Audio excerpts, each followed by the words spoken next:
Hey guys, Don here. Welcome to Podiatry Practice Mastery. We're helping you get to the $1 million mark and beyond. So I am on day number, I'm counting down here, day number 16 of my EMR transition. I think by day 30 it's going to be pretty great. Getting better. I am still kind of figuring out how to document, and I'm leaving earlier, so basically I'm finding there's a little bit more time for my staff to do the notes. So I'm trying to do my notes the following day.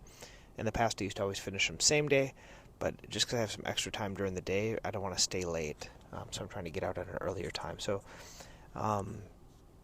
that's one thing that I'm kind of doing. I've learned today in the EMR, I learned how to schedule surgery. So within the EMR, there's like the surgery scheduling thing for my scheduler. And basically, though I think I've mentioned this before, but what I do is all the surgeries that I do, I have them all written in a Google Doc with kind of what's needed, the equipment, the time, everything that's needed, and I give them to my scribe, and then when he schedules the surgery, he just copies and pastes that in there and just adds in which digit we're doing for like arthroplasty, or arthrodesis, or a bunionectomy or something like that. And more importantly, the things that aren't on that list, I refer out to someone else. And this took a while. I haven't talked about this for a while, but there are certain surgeries I just don't feel comfortable doing, and I don't do a lot of them, so I send them out. So if they're not on my list, then I'll send them out. And that's been a good reminder for me of not trying to go beyond my ability levels of things that I feel comfortable doing. I also learned about what else was this? I learned how to get messages from patients in the portal. I've learned how to kind of sign documents using an iPad. So that's the only reason I use an iPad right now. And I'm still. We also learned a lot of things come in electronically through faxes or through these like connections that are made. And then I've learned how to like process those documents and have them go and write results on them. So basically, when like pathology results comes, or LFTs or things like that, I've been learning how to do that. So for the day, I'm going to go over I'm going to go over 12 patients. I had more, but the other ones I'll go over the following day, just because I didn't finish their notes. First was a 75-year-old female. She had a bunion. I did x-rays. She had some hammertoes that are painful to the tips as well. So I did the office visit, and the calluses, she needed them trimmed. I did them. I gave her crest pads, recommended anatomic shoes, and if it doesn't get better, kind of come back for the next. She has a very large bunion. She would benefit from a lapidus and hammertoe repair, but they wanted to try some non-surgical treatment, so that's kind of what I recommended for her. Next was a 53-year-old man. He was for an orthotic follow-up after 6 weeks, doing good, so no need for a follow-up for him. Next was a 54-year-old female. She failed Lamisil, and she almost, I don't know if she failed diflucan, but she has this like 1/4 toenail that's kind of still thick, and it's a little bit curved, so I think it could be more from the curvature of the nail and hitting on the shoe, more so than fungus. So after failing terbinafine and diflucan, I don't really feel like I could offer her pulling it off or just kind of living with it, and she's opted to just kind of try to live with it. Next was a 65-year-old female. She had a 5th met fracture. I've been seeing her. I saw her initially 3 times. I think we did 3 or 4 focused only shockwaves. This is a really bad fracture. It was like there's a big gap where it was. It could very easily been fixed. She opted for non-surgical treatment at 3 months now. She's finally getting out of the cam boot, and she's doing better. There's still a little gapping in there, and so I'm going to see her back in another 2 months. And next was a patient that had KeryFlex. So I've been having a lot of KeryFlexes come in these days. She's a 57-year-old female, debrided 2 nails that were thickened, and I put on KeryFlex. Next was a 62-year-old female. This was that competitive skier, so she's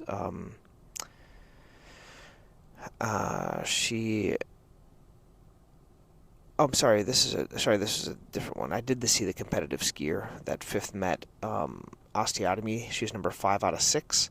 She's a competitive skier, like water skier. She's doing much better, feeling better. Next was it was just kissing corns between the 4th and 5th toes.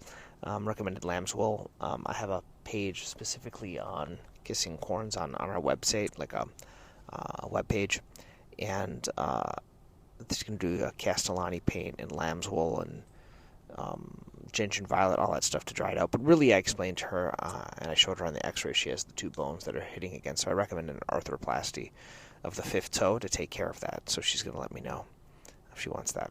Next was a 55-year-old female for fungus, and recommended the kit, terbinafine, and LFTs. Next was a 20-year-old male for left 5th met fracture, kind of an avulsion fracture. Gave him a tall cam boot to reduce the pull from the peroneals. Next was a 24-year-old orthotic follow-up doing well, 65-year-old orthotic follow-up doing well, and then an 80-year-old arthritic ankle, number 2 out of 6 with shockwave.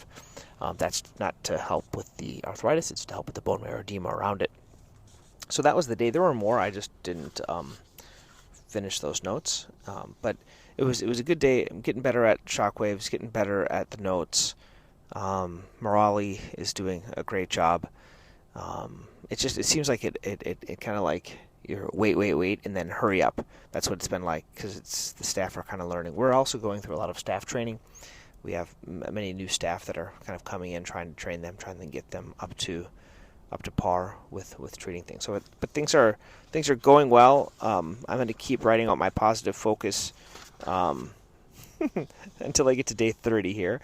So some of the positive things I learned to do: the surgical orders, ingrown notes are a little bit easier. There's some protocols for that. The portal is working well, and we have this new online scheduling we've never had before for new and established patients.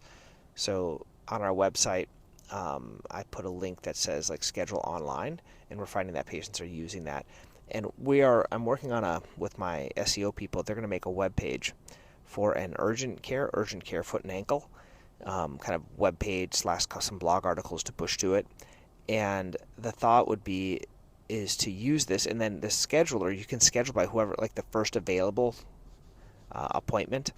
And I'm going to make another scheduler that it won't be, they can't pick the doctor, it'll just have like the first available, so they can pick an appointment and come in right away.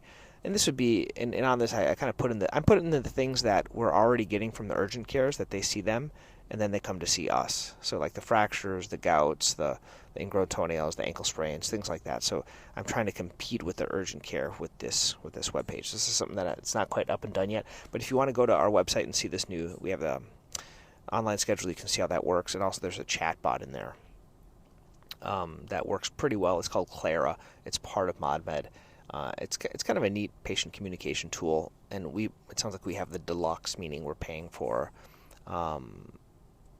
online reviews after patients come in. We're paying for online booking. We're paying for all these other things, because I think it'll reduce some of the staff load, because right now the staff are answering tons of calls and tons of communications via that chat bot.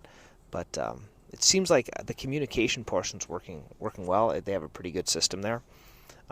Certainly everything has a cost to it, but I think in the end it's going to make it a little bit easier for making appointments. We never had anything online. We kind of struggled because a lot of times patients don't know how to make their own appointments, and sometimes you don't take their insurances. So we've added a couple of questions in there prior to kind of filter them out. We kind of said what insurances we don't take on there, and we just are like yes and no questions.